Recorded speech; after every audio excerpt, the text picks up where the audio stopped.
Hola guys, welcome back to my channel. My name is Roxanne. If it's your first time here, then welcome. Today I want to talk to you guys about the books that I read in the month of January. I read a total of 15 books this past month, which is awesome. I think what I'm going to try and do from now on is to prevent having very large wrap-ups at the end of the month. What I'm going to do this month is split it into parts 1 and 2, but then from then on, I'm going to do every 5 books that I finish, I will do a wrap-up for.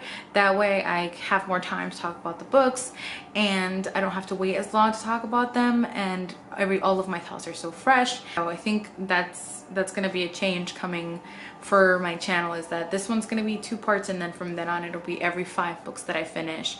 I am getting really into audiobooks, and that's helping me finish a lot of books very quickly. So that's why I was able to finish 15 books this past month. And if that continues, then I definitely want to be able to give each of them the attention that they deserve. You know, if it's necessary, because obviously I'm not going to have a lot to say about every single book that I read, but I do want to try and focus on the books that I read. And so I feel the best way to do that is to sort of condense everything down and just do every 5 books as opposed to at the end of every month. I have notes here, so if you see me looking down, it's because I wrote some notes down while I was reading them. So the first book that I finished was Shrill by Lindy West, and this is it's a nonfiction memoir where she discusses body image. She is a fat woman, so it's about her coming to terms with that, how society sees her, how she sees society, things that have gone on in her love life and her work life.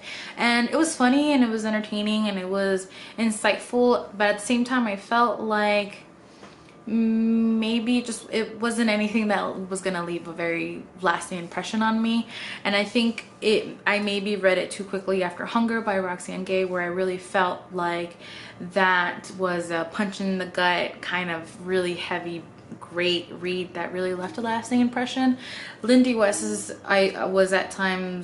most of the time, I think, a little bit more lighthearted and funny, which I appreciated, but at the same time I really didn't think that it was anything that I'm gonna think about a lot from now on. It wasn't anything that I hadn't particularly read before or known, or a new take on anything. So I didn't like it as much as I was hoping to, but I still really enjoyed it and I definitely recommend it. I think it's a narrative about fatness, and that's definitely something that's missing in media, and so I definitely think it's a worthwhile read. I just didn't like it as much as I thought I was going to. Then I did one of 2 rereads this past month. The first was The Night Circus by Erin Morgenstern. This is, if I had to pick one book that I read because of BookTube that is my favorite book that I've read because of BookTube, it would definitely be The Night Circus. This book, I just love it. This is my second time reading it, and I'm glad to say that I loved it just as much as the first time. It was a little bit of a different reading experience because I read it in audiobook this time, but it was just as atmospheric and beautiful, and I always say this book is just like magic and love on a page, and that's really the feeling that I come out with every single time that I read it. And I'm glad to see that it has withstood the test of a reread. The second reread, I'll get that out of the way, was kind of a reread, kind of a new read, and it was the Harry Potter and the Prisoner of Azkaban illustrated edition. So obviously it's a reread for me because I've read Harry Potter and the Prisoner of Azkaban many times. It is my favorite in the series, but it was great to see it illustrated. I love these editions and I buy them every year. And so these are some of the illustrations, and they're just, it's beautiful and I love it. And the illustrations definitely mirror the tone of the book in that they're getting darker as the books go along, and obviously that's what happens in the books as well. So I was glad to see that reflected in the illustrations. The next book that I listened to was kind of a random pick, and it was available on my Overdrive account, and that was Between the World and Me by Ta-Nehisi Coates. And I loved this audiobook. It is a letter that he writes to his son about blackness, about being a black man in America, what that means for him, what that means for him as a man, him as a father, what that may mean for his son. And it was so heartfelt. Hello, hi. Psst. You wanna say hi? You wanna say no? Okay, nope. Um, it was so heartfelt and beautiful and painful and angry.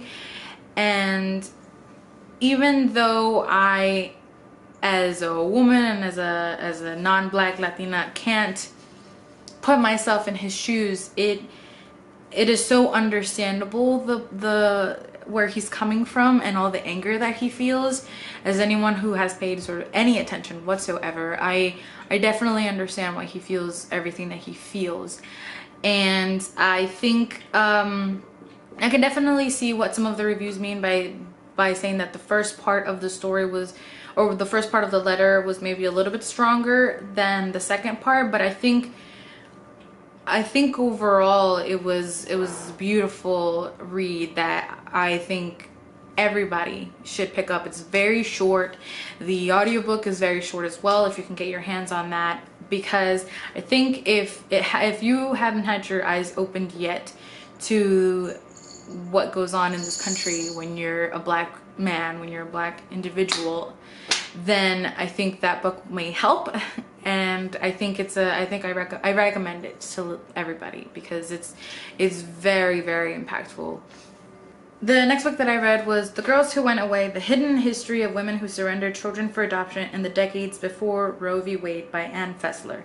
So this is a book exactly about what the title says. It's about the women who were sent away to these sort of either church institutions or sort of foster home like homes, where they would go, have the child, give it up for adoption, and then come back almost as if nothing had happened, even though everybody knew what had happened. And it discusses the inaccessibility of abortions, of birth control, of body autonomy. It discusses the power that the church had over families and the what will they say had over families.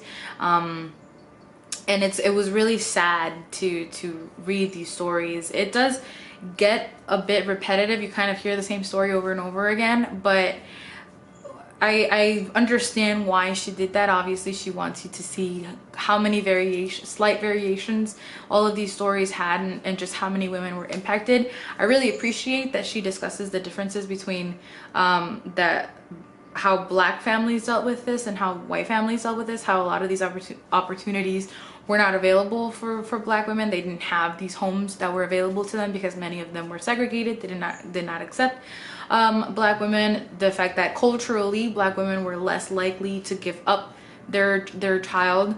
So I appreciated that she discussed the differences there, and I appreciated that she let these women tell their own story. You find out she was given up for adoption. So she had never had to give a child up for adoption herself. So what she does is she very specifically lets these women tell their own story. She steps back, she gives you a little bit of context, but she ultimately lets each of them tell you their own story. And I think that made it all the more powerful and shows you what can happen when you become an ally and cede the mic to those who really need it. And that's something that I enjoyed. I listened to this on audiobook, and I definitely recommend it on audiobook. Then I read H is for Hawk by Helen McDonald. This is a story about Helen, who loses her father somewhat out of nowhere, and the way that she decides to deal with this is by deciding to raise a hawk, specifically by training a goshawk, which are what? No, I was just wondering if it was just a regular hawk. No, it's a goshawk, which are notoriously difficult to train. And I really love this. I really connected with her pain. Obviously, I recently lost a parent myself, and so I was really able to connect with that. love the relationship that she's able to connect to create with this goshawk, and how it allows her to reflect back upon herself and realize the things that she's going through that maybe she doesn't want to realize. And I think this was very moving and very impactful, and I recommended the parts where she discussed the parallels between her story and T.H. White's, who is the author of The Sword and the Sword and the Stone, which was made into a Disney movie.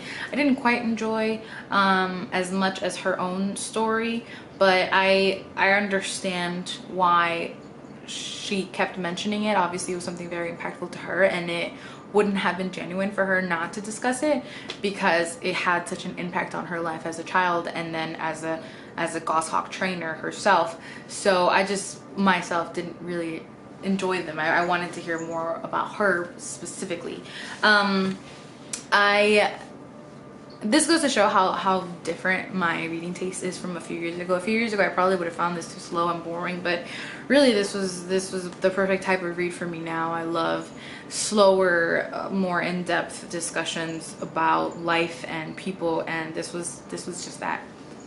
Then I read the poetry collection Even This Page Is White by Vivek Shraya, who is a trans woman, non-black person of color from Canada.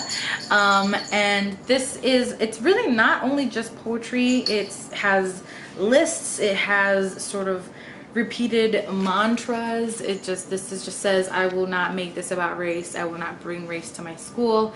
I will not make believe. I will not share my race online. I will not bring my race to work. Race is a choice, not a construct. And it just kind of says those things over and over again. It has list of last names, so it's really a little bit of everything, and I love how conscious it is. I love how she very specifically discusses anti-blackness within communities of color. It's raw and very I feel like I've said impactful a lot this time, but I think a lot of the things that I read this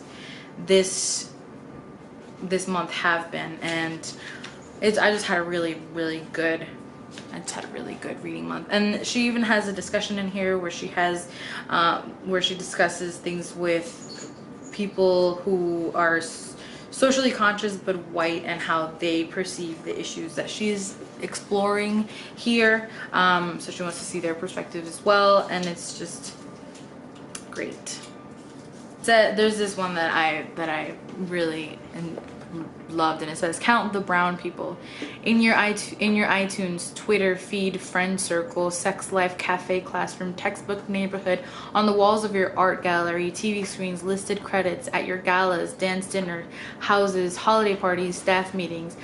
I am captive, counting, searching, a clock with a second hand stuck. Brown life is an unbroken bearing of the weight and hollow of the active absence of brown life. And that is so true. I literally, in every space I'm in, I can immediately sense and I can immediately see when I'm the only person of color, and that's a burden that really only people of color have.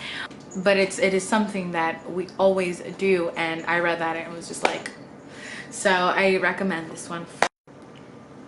The last book that I'm going to talk about in this part is My Now by Mara Wilson. She is the actress who played Matilda. She was also on Mrs. Doubtfire, and I went into this thinking that it was going to be very lighthearted and funny, and it was, but I was so pleasantly surprised as well. She goes very deep into mental health, into what it's like to be a child actor, the expectations placed on you, what that means for you as an adult, dreams and aspirations, and she does so beautifully. She is a great writer, which, you know, I actually know very little about her, despite the fact that she played Matilda, who's one of my favorite characters ever in any movie or book, and I am so glad to have learned so much about her. She does a lot of storytelling now, apparently, and she does a lot of it in New York. So if I can find where she does storytelling, or where she's doing storytelling on a single night or on a particular night, I will definitely go, because this was so great. And it was so great to listen to it on audiobook, because she is the narrator, so it is just so much more natural, obviously, for her, because she knows what words to really place